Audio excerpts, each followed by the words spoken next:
Bonjour à tous. Comme un feu d'artifice, c'est au cœur même du Parlement européen qu'a éclaté toute une série de faits, de vérités. Cette semaine, c'était le 21 novembre, une conférence de presse avec des députés européens, avec médecins, statisticiens. Vous allez voir avec toutes les sources sur les injections. Et des aveux d'institutions européennes notamment, des mises en garde et des demandes maintenant très claires de retrait de l'autorisation de mise sur le marché de tous ces produits. Ce qui s'est passé là au cœur du Parlement européen ce 21 novembre 2023, ce qui s'y est dit est extrêmement important. On va regarder ça dans le détail. Ça n'est évidemment comme toujours pas une vidéo médicale. Chacun voit avec les gens formés pour cela. C'est une vidéo d'analyse politique, qu'un P majuscule. Mais vous savez que nous, on est très attachés à la vérité et à la justice. C'est écrit là d'ailleurs, sur ce badge. Et c'est pour cela d'ailleurs que je vous invite très nombreux à venir jeudi 7 décembre à Paris à 10h matin, place Pierre Laroque, pile sous les fenêtres du ministre de la Santé Rousseau. Vérité et justice, vérité sur les effets secondaires. Il y aura Marc Doyer, il y aura Myriam Palomba notamment. On va être très nombreux, il faut venir, c'est ouvert à tous. Avant cela, je suis à Nîmes le 30 novembre en réunion publique, le jeudi soir. Inscription pour Nîmes. Le 7 décembre, pas besoin de s'inscrire. Nîmes, il faut s'inscrire pour nous aider à organiser. C'est ouvert également aux adhérents non-adhérents. C'est sous la vidéo en description. Le 30 novembre, venez très nombreux. Ça va être une grosse réunion publique. Ça s'inscrit beaucoup, donc faites vite. Et le 16 décembre, manif nationale, brisons nos chaînes, France libre, nos libertés. Frexit, la sortie de l'OTAN, nos libertés.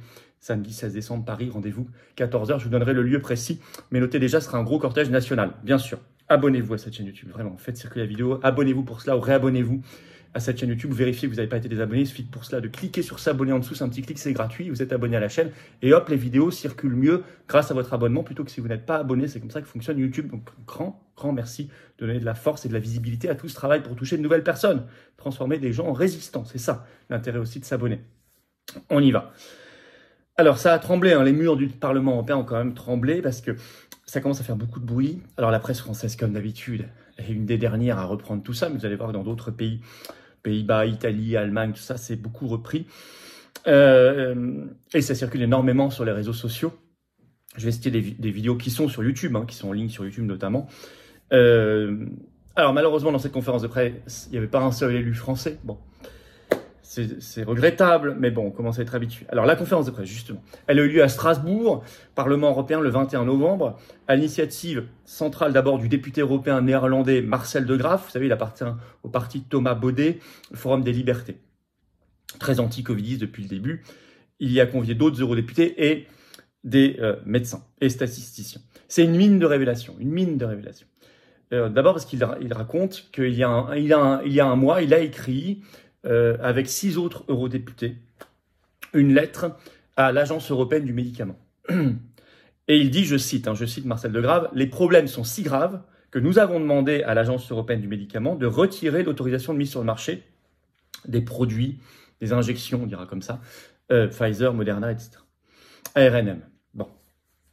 Ils ont eu une réponse officielle de l'Agence européenne du médicament en novembre, en ce mois de novembre 2023. Et Marcel De Graaf tout de suite introduit en disant « Cette réponse contient des faits choquants. » Écoutez bien. L'Agence européenne du médicament dit qu'elle n'a pas autorisé, je cite Marcel De Graaf, l'accès, les vaccins sur le marché pour le contrôle de l'infection. Qu'elle ne les a pas autorisés pour, je cite, la prévention ou la réduction de l'infection. Mais ça, c'est pourtant toute l'argumentation centrale de l'Union européenne et des gouvernements, et en France de Véran, des gouvernements français, pour les campagnes d'injection, encore maintenant. Y compris, vous allez protéger vos proches et les autres. C'est toute l'argumentation du pass sanitaire, du pass vaccinal, de la suspension de certains travailleurs. Tout s'effondre, mais cette fois, c'est écrit sous la plume de celle qui a autorisé les produits, c'est-à-dire l'Agence européenne du médicament. Ça, c'est un fait très nouveau. Elle dit même, il y a, je cite, un manque de données sur la contagiosité. Deuxièmement, elle dit, avant de vacciner le patient, je cite l'Agence européenne du médicament, toutes les informations relatives à la sécurité doivent être soigneusement prises en compte avant d'administrer ou de recommander une injection. Est-ce que ça a été fait? Là, c'est une citation pure. Toutes les informations relatives à la sécurité doivent être soigneusement prises en compte avant d'administrer ou de recommander une injection. C'est le problème du consentement et de l'information. Troisièmement, je cite toujours, pour évaluer la sécurité des injections, il était essentiel, selon l'Agence européenne du médicament, dit Marcel De Graaf, que les effets secondaires soient correctement enregistrés. Citation de l'Agence européenne du médicament dans la réponse. Nous nous attendons à de nombreux rapports d'effets secondaires survenant pendant ou peu après l'injection. Or, il n'y a pas de plainte signalée pendant les 14 premiers jours. Ce que les eurodéputés appellent dans leur conférence de presse une fraude, je cite, une mise en danger délibérée de la vie humaine. Le fait qu'on ne rapporte pas les plaintes pendant les 14 premiers jours. En disant non, puisque vu que le produit n'a pas encore pu faire effet, si vous arrive quelque chose pendant ce moment-là, c'est dû au Covid lui-même. De Graaf dit dans cette conférence de presse, cette information de l'Agence européenne du médicament est dévastatrice pour la politique d'injection poursuivie. Puis s'exprime un de ses collègues, qui lui est allemand, à l'Alternative für Deutschland, l'AfD, Joachim Kuss. Lui, il parle spécifiquement de la question du consentement, qui est centrale. Hein. Beaucoup travaillé en France, par exemple, par le docteur Amin Umlil. Professeur Raoult aussi a parlé du faux consentement, je le cite. Il revient sur cette question, le problème que, je cite, les effets secondaires survenant dans les 14 jours suivant l'injection ne soient pas pris en compte et enregistrés, je cite, comme étant liés à l'injection. Statistiquement, dit-il, ils ont considéré comme non vacciné la personne pendant les 14 premiers jours. L'injecté pendant les 14 premiers jours suivant son injection est considéré comme non injecté. Ils ont inventé, dit-il, cette histoire des 14 jours pour réduire le nombre d'effets secondaires enregistrés. Ils l'ont fait, dit-il, je cite, car ils savaient que de nombreux et graves effets secondaires se produiraient. Parce qu'ils avaient lu les premiers rapports de Pfizer et Moderna. Je le cite, l'eurodéputé allemand Joachim Kuss. Ils savaient. Il dit, je cite encore, pas de choix éclairé de consentement valable. Donc, dit-il, l'autorisation de mise sur le marché ne peut pas être maintenue. Et il révèle qu'aux États-Unis, il y a une base de données officielle qui répertorie, c'est un organisme, tous les effets secondaires liés aux injections qui s'appelle le VAERS, V-A-E-R-S, acronyme anglophone, bien sûr. Et il dit, on a appris récemment qu'il y avait la base de données publique, et une base de données confidentielle qui contient des effets, je cite, plus graves, plus nombreux et plus détaillés.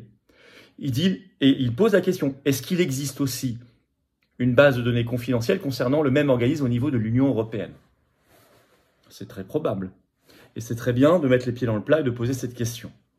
Alors, il y en a une autre dans cette conférence de presse qui va mettre les pieds dans le plat, c'est une docteure, cette fois-ci néerlandaise, Vibeke Manische. C'est pas n'importe qui, c'est une des 3 scientifiques qui est à l'origine de la fameuse étude, qui a été reprise d'ailleurs dans un récent rapport du Sénat en France, sur la sécurité des lots. Étude faite à partir des données danoises, qui était publiée en avril 2023, et qui dit il y a différents lots de produits Pfizer, et elle dit, je cite dans cette conférence de presse, certains ont reçu de très mauvais lots. Alors, cette étude concluait au Danemark, mais elle dit c'est pareil partout, que 4,2% des lots sont à l'origine de 71% des effets secondaires. 4% des lots, 4,2%, produisent 71%, vous voyez, des effets secondaires. Alors, ce qu'elle appelle, elle, les lots bleus, les très mauvais lots.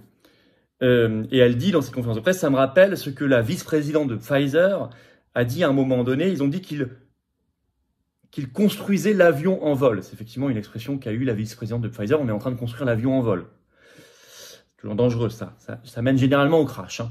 D'ailleurs, la docteure Vibeke Manische ajoute dans cette conférence de presse que une aile est tombée, ce qui fait donc crasher l'avion. Il faut savoir qu'à ses côtés dans cette conférence de presse, il y a également Max Schmeling, qui lui est le statisticien de cette fameuse étude danoise. Mais c'est elle surtout qui prend la parole. Et elle dit, ce qui est très grave, écoutez bien, en août 2021, Pfizer a informé l'Agence européenne du médicament que certains lots produisaient beaucoup plus d'effets secondaires que d'autres lots. Les fameux donc lots bleus. Ils ont été informés dès août 2021, y compris par le labo lui-même. Et elle pose la question, existe-t-il un lien entre certains cancers et différents lots? Elle ajoute, nous pouvons voir que la surmortalité est toujours présente. J'aurais attendu, dit-elle, que l'Agence européenne du médicament réagisse à ces données, puisqu'elle savait. Et qu'elle retire au moins ces lots bleus, dit-elle. Et ses collègues disent qu'il faut même retirer l'autorisation de l'AMM, l'autorisation de mise sur le marché. Alors, c'est pas courant qu'on entende tout ça dans les couloirs du Parlement européen, quand même dans l'antre de la bête. Toutes les infos qui sortent là sur l'Agence européenne du médicament sont particulièrement centrales. La presse reprend ici et là, je vous ai parlé de la presse allemande, la presse néerlandaise, sûrement aussi parce que Marcel De Graaf est un eurodéputé néerlandais, mais même en Italie. Par exemple, le 22 novembre, vous avez un grand papier de La Verità, et qui parle, je vais vous citer un extrait, des conséquences sur les différents gouvernements, c'est important, je vais vous citer un extrait. Après le CDC, donc les États-Unis et Pfizer, l'Agence européenne du médicament, en réponse à Marcel De Graaf, écrit La Verità, écrit également aujourd'hui que les injections anti-Covid n'ont pas été autorisées pour empêcher la transmission, selon le rapport de 2020. Pourtant, contexte italien, le président de l'AIFA, qui est leur agence du médicament national, a déclaré fin 2020 que les données que l'Agence européenne du médicament nous a envoyées indiquent que le vaccin prévient l'infection. Quelles données ? Demande La Verità. Et écrivent-ils toujours, si l'Agence européenne du médicament dit cela, sur quelles données Mario Draghi, qui était alors Premier ministre italien, pourrait-il dire, si vous ne vous faites pas injecter, vous tomberez malade et vous mourrez, et imposer le pass vert, le pass sanitaire en France. Les partis qui gouvernent l'Union européenne sont impliqués jusqu'au cou dans cet énorme scandale, déclare De Graaf, et quelqu'un apportera cette preuve au tribunal. Là, il le cite. Fin de l'article.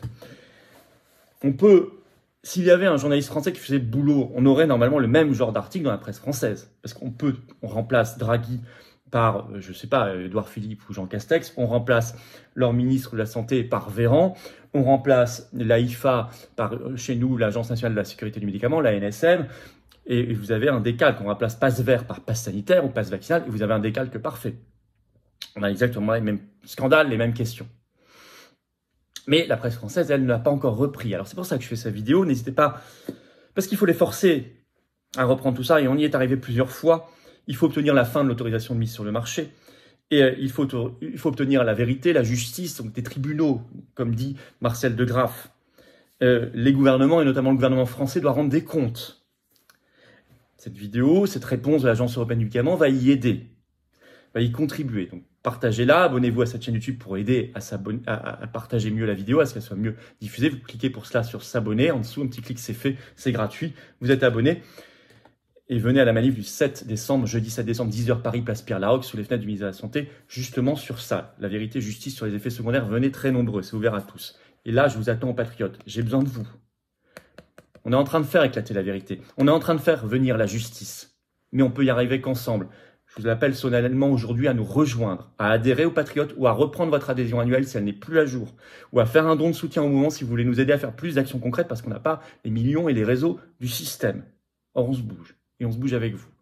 Et grâce à vous, on est devenu le premier mouvement souverainiste de France, le plus grand largement, et de défense des libertés et de la vérité. Alors venez.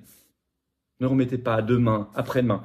L'oligarchie, les covidistes et l'oligarchie ne remet pas à demain ces mauvais coups, c'est maintenant. Venez maintenant. Adhésion, réadhésion, c'est le premier lien sous la vidéo en description pour le faire. Ce lien est également en commentaire épinglé, une petite fiche maintenant sur l'écran. Dans quelques secondes, un lien sur l'écran également. Vous choisissez faire un don de soutien au mouvement, c'est le deuxième lien sous la vidéo en description. Ça aide, c'est vital même. Tout ça, c'est défiscalisé aux 2 tiers de vos impôts. C'est-à-dire que vous mettez 100 €, ça vous enlève 67 € de baisse d'impôts. Vous mettez 1000 €, ça vous enlève 667. Vous mettez 10 €, ça vous enlève presque 6,70 €, etc. Ça, vous avez compris. Profitez-en. Et le 30 novembre au soir, je suis à Nîmes. Inscription sous la vidéo en description pour cette grosse réunion publique. Pensez-y. Bravo aux donateurs, aux réadhérents. Bienvenue aux nouveaux adhérents patriotes et vive la France.